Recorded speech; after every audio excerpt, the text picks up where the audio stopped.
Well, looky what we have here. It's a Unihertz Titan Slim hands-on courtesy of Tech Odyssey, who was nice enough to send his along. Link to his channel will be in the description. Of course, unless you're living under a rock or something and you're a keyboard enthusiast, you don't know about his channel. I don't know how this is possible.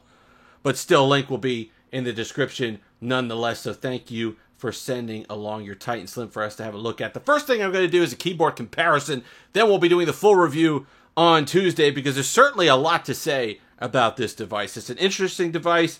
There's a couple different themes going on with it, and there's going to be a lot to say.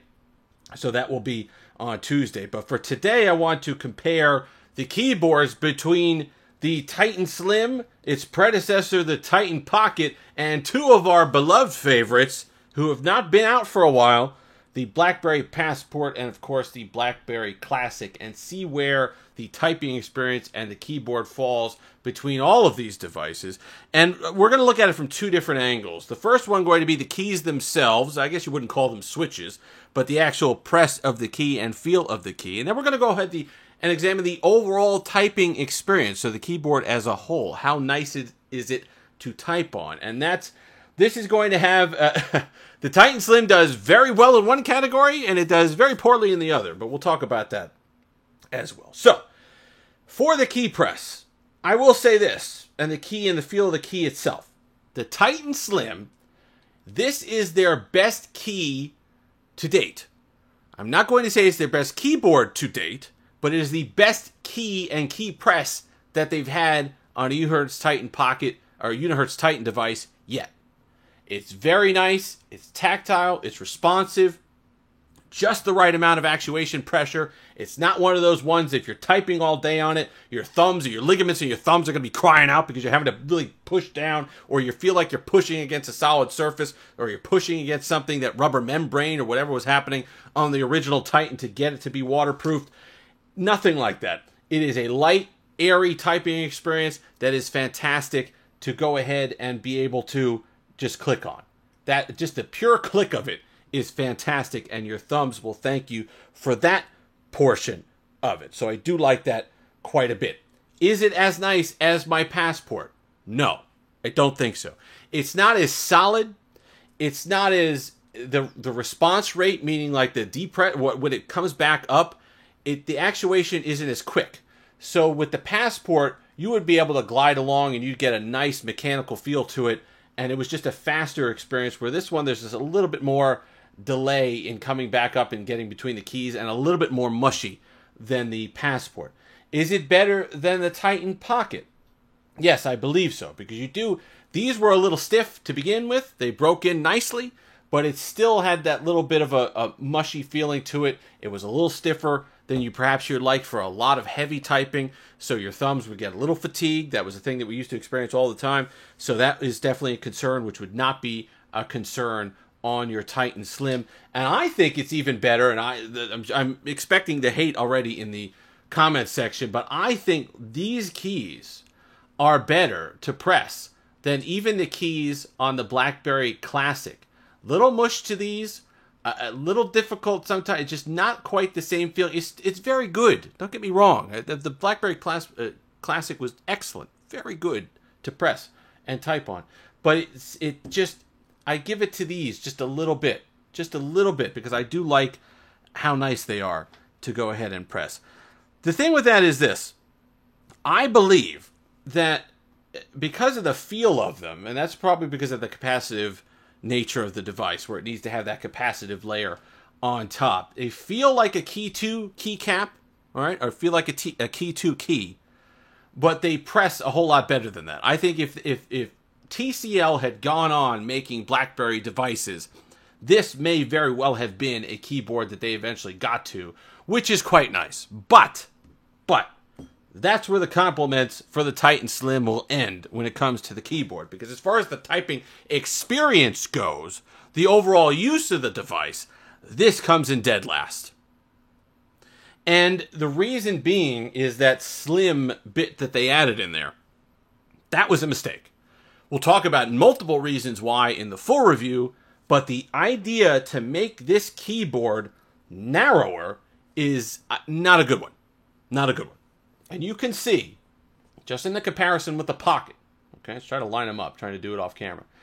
It is, a little bit smaller than this one, but we'll talk about the experience on this one. This keyboard bows out on the Pocket a little bit towards the top. See how they get narrow at the bottom, but then they kind of bow out, and the device itself allows you to spread your hands a little bit with the center of gravity so you don't feel like your hands are crashing into each other. The problem with a narrow device like this, in fact, making the screen narrower than the Titan Pocket, is your hands are like this. Look at your hand position to type like this on a narrower device. So you're all crammed in here. There's a lot of flesh in here.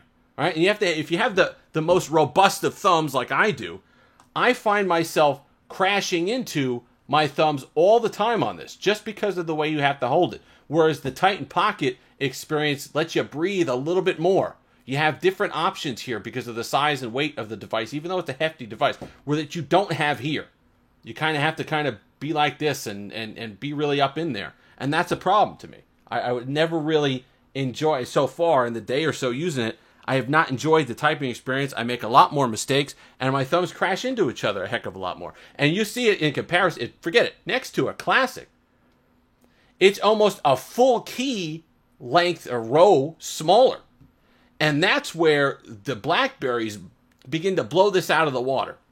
And that old typing experience, because of the spacing that this gives you. It also had the advantage of the form factor that the Pocket had, where it's a nice wider experience, so you get a little bit more room with your hands and you can glide along the keys and type just fine. Of course, it's not fair to compare the Passport, because the Passport gave you all the space in the world that you could want on there. So that's, to me, is the best typing experience. But of the ones that should be comparable, this gives you still the best overall typing experience because of that extra row of space.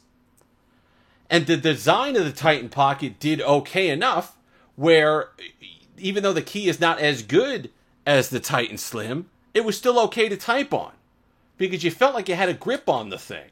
You didn't have to have your hands right in there in order to maintain grip of a smaller device. And it bowed out, and it had the bulkier design that Unihertz put on there, the rugged design that they used, which was just fine, but it made for a better typing experience. The Slim features none of that. None of that.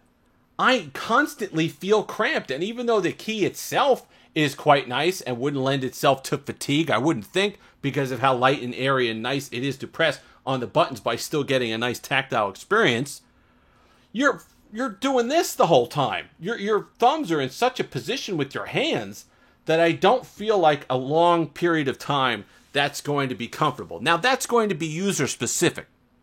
All right? That's going to be the size of your hand, the size of your thumb, whatever, how you type, whatever like if you're sitting here like this, yeah, I guess. But when I really need to focus on, it gets a little top heavy. The balance distribution, or the weight distribution rather, is not bad. And it's not as big of a device as you think it is, or at least it looks. It's super thick, all right? Don't get me wrong there. But it's not as tall as you would imagine the device. In fact, hold it up next to a Classic. Look, and you remember your Classic. Classic wasn't a big device at all. And it's almost just a little, like an inch shorter than the Classic is an inch shorter than the Titan Slim there in that picture, in that comparison. So that's something for sure. But I just don't like the fact that and there's going to be plenty of disadvantages on the device itself when we talk about them making it slimmer. But just the keyboard itself, I really wish they would have just given us that little bit of breathing room. And there's massive bezels on the thing anyway. There's a massive thick side on the thing anyway. If you had made it just a little bit bigger, what difference does it make? You're obviously not going for aesthetics anyway. It looks like someone threw a fat key 2 in a microwave and melted it for a few seconds. All right? So we're not winning any looks awards here. So why not make it just a little bit bulkier, a little bit bigger, improve the ergonomics, so it's not like remember you were playing the Nintendo Switch and you didn't have any hand grips or anything like that, just straight down the sides. That's what it feels like doing this, where you're putting your wrists and your thumbs in such a position that they're crashing into each other. I don't know. Of course, that's just me. Channel sponsor, Long Island Watch. Link in the description. Some cool stuff coming out for summer that Mark has going on. We're going to have plenty of Titan Slim stuff this week. Thanks again, Tech Odyssey. If you made it this far, like, comment, subscribe, all that fun stuff. Until next time, have that Steve-licious day.